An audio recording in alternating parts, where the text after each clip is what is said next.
Assalamualaikum Football United ringan amatiran ala gua. Kali ini masih ngobrol ringan dengan adanya berita. Jadi berita ini kan sebenarnya sudah ada beberapa hari yang lalu ya, sekitar sehari 2 hari yang lalu lah, soal 4 kandidat manajer dari Manchester United yang kabarnya sedang dipertimbangkan secara serius. Ini gue baca dari, kalau tidak salah, dari The Athletic ya, kalau tidak salah. Kalau ada 4 manajer ya yang dipertimbangkan serius oleh board directors atau manajemen dari Manchester United untuk menjadi manajer Manchester United di musim panas tahun ini. Karena kan memang Rangnick ini judulnya 6 bulan interim, lalu setelahnya akan jadi konsultan.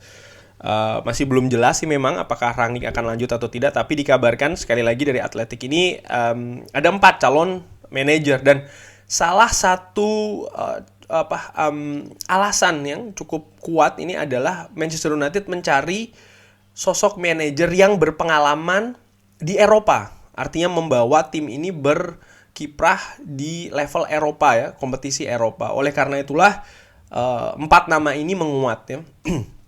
Langsung aja nama pertama ini gue urutkan dari yang apa ya? Ya kalau gue bisa dengan amatiran mengurutkan dari 4-3-2-1 ya. Pertama ini adalah dari Luis Enrique. Luis Enrique ini menurut gue salah satu pastinya pelatih yang cukup berpengalaman ya kan. Sekarang menjadi pelatih timnas Spanyol. Pernah menangani Barcelona juga kan. Trofinya juga dia pernah menjadi juara Liga Champion ya kan sekali. Dan tapi kalau gue ngelihat sepertinya ini justru yang paling berat ya, yang paling kecil kemungkinannya. Kenapa? Langsung aja gue ngelihat soal masalah peluang atau kesempatan. Karena begini, timing lebih tepatnya. Karena begini, dia ini kan sekarang menjadi pelatih timnas Spanyol. Piala Dunia, dia tidak mungkin akan meninggalkan Spanyol di yang sebelum Piala Dunia, menurut gue tidak mungkin ya. Dan Piala Dunia seperti kita ketahui akan berlangsung musim dingin tahun ini, artinya akhir tahun ya. Kalau seandainya ada yang terjadi di timnas Spanyol, artinya timnas Spanyol tidak lolos grup kan, atau ya tidak bisa menghasil maksimal, ataupun katakanlah menjadi juara dunia sekalipun, untuk dia meninggalkan timnas Spanyol ya mungkin di bulan Desember. Artinya apa? Artinya kita nanti punya manajer yang masuk di tengah jalan lagi ya kan. Tidak punya masa persiapan yang cukup, tidak punya pre-season yang sangat penting. Sekali lagi gue tegaskan, sangat penting bagi manajer ini untuk punya pre-season, apalagi manajer baru, untuk konsolidasi dengan tim, dengan staff, dengan klub dan lain-lain ya, menguji sistem ini itu, adaptasi ini itu. Jadi kalau kita pakai Luis Enrique ini ya menurut gue peluangnya kecil banget, dan gue nggak sepakat, karena kita ya akan punya sosok manajer yang masuk di tengah jalan lagi ya, tidak maksimal begitu, tidak bisa ikut perekrutan pemain di musim panas ya kan ya. Menurut gue banyak sekali ya sisi lemahnya kalau untuk ngambil seorang Luis Enrique ini. Dan sosok ketiga setelah Luis Enrique ini adalah Julen Lopetegui, manajer Sevilla, manajer yang baru saja ngambil Anthony Martial secara pinjaman. Ini juga dinilai punya pengalaman di Eropa karena ya pernah membawa sebagai juara Europa League ya kan. Dan cukup berpengalaman juga ya, usia 55 tahun, pernah menangani Real Madrid walaupun tidak lama ya kan, dan sekarang di Sevilla. Pelatih yang menurut gue mungkin secara teknis ya kan bagus ya. Kita lihat bagaimana sekarang Sevilla dibawa sampai ke peringkat kedua sejauh ini ya kan, dengan ya progres yang cukup terlihat dibandingkan dengan musim lalu. Gue menilai Julen Lopetegui ini mungkin kekurangannya adalah pengalaman dia melatih di luar Spanyol. Memang betul dia pernah melatih di FC Porto, tapi menurut gue Porto sama Spanyol mungkin ya deket-deket jauh, karena kan nempel negara. Jadi mungkin gue nggak tahu juga, tapi gue asumsikan, sekali lagi asumsi gue ya, mungkin culture dan lain-lainnya tidak begitu jauh, yang sangat beda begitu ya, dibandingkan dengan Inggris contohnya, medianya, fansnya dan lain-lain.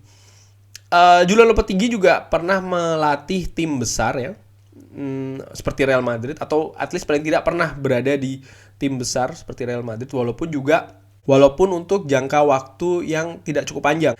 Lalu setelahnya ada Erik ten Hag. Erik ten Hag ini cukup moncar bersama Ajax. So far 2 kali membawa Ajax juara Eredivisie ya. Karirnya cukup bagus ya. Pernah di FC Utrecht. FC Utrecht dibawa menjadi ya salah satu tim papan atas pada saat itu ya kan. Yang tadinya agak sedikit di tengah dibawa ke atas, pindah ke Ajax, ternyata mampu menampilkan penampilan yang cukup bagus kan bersama Ajax. Di kompetisi Eropa juga sempat membawa Ajax ini ke semifinal ya kan, sebelum pada saat itu ditaklukkan oleh Tottenham Hotspur di semifinal ya kan. Tapi paling tidak dari banyak yang menyukai Erik ten Hag ini karena permainan Ajax yang sangat atraktif, dan ini terlihat di Eropa ya. Sekalipun sekarang ini di Eredivisie ya kemarin mereka baru saja menang mengalahkan PSV, tapi persaingan sekarang masih cukup ya lumayan ketat lah ya. Nggak ketat-ketat banget sih, lumayan ketat. Nah, kelemahan dari Erik ten Hag ini tentu saja dia belum pernah keluar Belanda ya, dan bagaimana di Ajax ini dia mendapat support yang sangat luar biasa dari klub secara keseluruhan ya. Sistem di Ajax ini sudah sangat-sangat baku, sudah sangat terbentuk.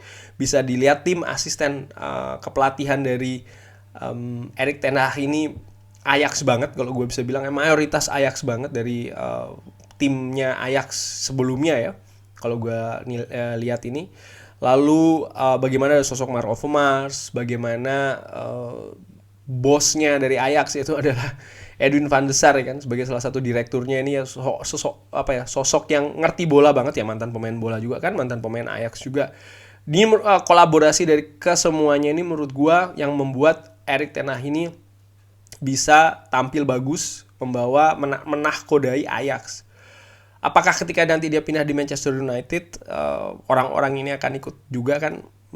Lalu bagaimana dia menghadapi kerasnya Liga Inggris di dalam lapangan, di luar lapangan, dan lain-lain. Ini kan sesuatu yang kalau gue dengan amatiran ya jadi tanda tanya. Tapi again, dia merupakan salah satu sosok yang kalau gue nilai cukup brilian ya, apa yang dia lakukan dengan Ajax. Walaupun kalau gue ngeliat paling tidak musim ini Ajax dengan musim lalu masih ada sedikit penurunan. Kalau ringan amatiran ala gue melihatnya seperti itu. Tapi kita lihat bagaimana di Eropa.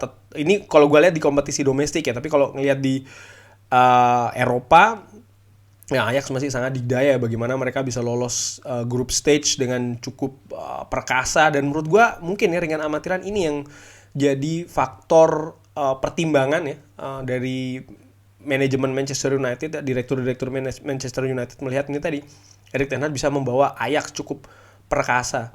Dan gue juga ada satu lagi, yaitu adalah bagaimana Erik ten Hag ini bermain atau menjadi manajer ya dari banyak pemain bintang. Karena praktis mayoritas di Ajax ini kan pemain bintangnya memang ada sih, tapi kan tidak sebesar pemain-pemain seperti di Manchester United ya. Kita saat ini aja kalau diasumsikan ini kan ada siapa namanya, Cristiano Ronaldo, ada Paul Pogba, ada Harry Maguire ya kan, pemain-pemain dengan nilai yang cukup mahal. Ada David De Gea, ada Marcus Rashford, sosok-sosok pemain bintang seperti itulah yang sekarang berada di Manchester United, yang tentu saja beda dengan yang ditangani sekarang di Ajax ya. Walaupun tentu saja kita bisa berdebat soal masalah kebintangan pemain, tapi menurut gua paling tidak dari sisi exposure di media tentang pemain ABC itu kan Erik ten Hag kalau gue nilai sih, kalau gue lihat ya dari menangani Cristiano Ronaldo saja contohnya, ini kan ya dia belum punya pengalaman seperti itu.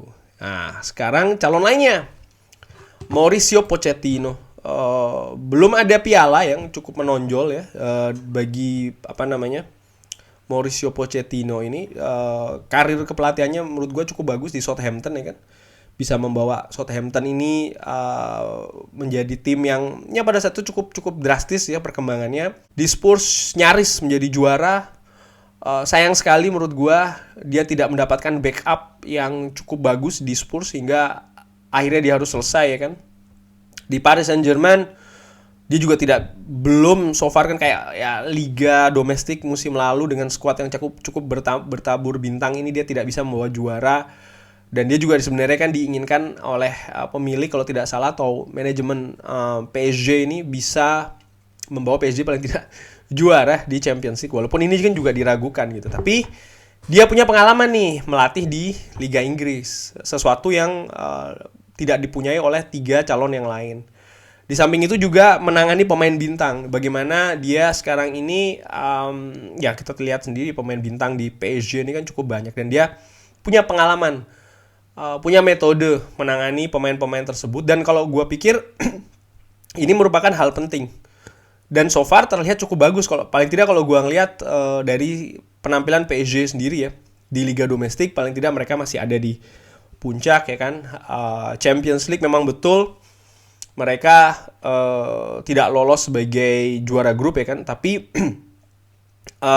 peluang itu masih ada. Tergantung nih nanti bagaimana menghadapi Real Madrid yang ya cukup sulit sih sebenarnya ya, kalau menurut gue dengan amatiran. Tapi paling tidak dia punya pengalaman melatih tim besar dengan banyak pemain bintang ya. Maksud gue tim besar adalah banyak pemain bintang dan dibawa ke babak selanjutnya di Liga Champions. Dan ini merupakan salah satu hal yang tidak dimiliki oleh lagi-lagi 3 pelatih lain. Mungkin Luis Enrique punya ya, karena kan pernah di Barcelona juga ya untuk melatih pemain bintang dan pernah jadi juara Liga Champions juga. Tapi seperti gue bilang ya susah lah membawa Enrique karena nanti baru akhir tahun. Nah, dari 3 atau 4 ini ada hal yang menarik ya. Kalau kita ngomong soal Rangnick, cocok atau tidak bekerja dengan Rangnick, gue langsung melihat formasi. Di 3 pertandingan terakhir, ini kita, atau paling tidak gue melihat 4-3-3 langsung aja. 4-3-3 ini merupakan formasi yang sepertinya oke nih dibandingkan dengan 4-3-2 ya kan, atau apalagi 4-2-3-1. Sepertinya 4-3-3 nih. Nah, uniknya ini adalah formasi ketika pertandingan terakhir Spanyol. Main formasi apa? 4-3-3. Ini adalah Sevilla menghadapi Celta Vigo di pertandingan terakhirnya. Formasinya apa? 4-3-3. Ini adalah Ajax ketika menang kontroversial menghadapi PSV Eindhoven. Erik ten Hag pakai formasi apa? 4-3-3. Ajax ini sangat 4-3-3 banget ya. Cukup sangat sering menggunakan 4-3-3. Paris Saint-Germain ketika menang besar 4-0 menghadapi Stade de Reims. Menang berapa? 4-0 ya. Formasinya 4-3-3. Jadi gue langsung berpikir, ya memang mungkin jangan-jangan memang akan dipilih satu dari 4 pelatih ini ya. Dan sampai saat ini sih gue, kalau seandainya mungkin ditanyakan, Bang, pilih yang mana nih di antara 4 ini? Gue masih belum ada masih belum ada kemantapan untuk memilih satu di antara Bukan. Kalau untuk memilih satu gue agak kesulitan. Kalau memilih 2, Erik ten Hag dan Pochettino, itu menurut gue tidak bisa dipungkirin ya, merupakan calon terkuat, lebih kuat daripada 2 calon lainnya. Ringan amatiran ala gue. Kurang lebih demikian ngobrol ringan soal calon manajer Manchester United, dan gue melihat ada sisi uniknya ya di antara 4 itu. Kalau ada pendapat lain, siapa kira-kira teman-teman yang ingin, bisa drop di kolom komen. Gua masih pikir-pikir ya. Nanti kalau gua sudah ada kemantapan, insya Allah akan gua bikin videonya. Thank you for watching. Jangan lupa like and subscribe. Wassalamualaikum warahmatullahi wabarakatuh.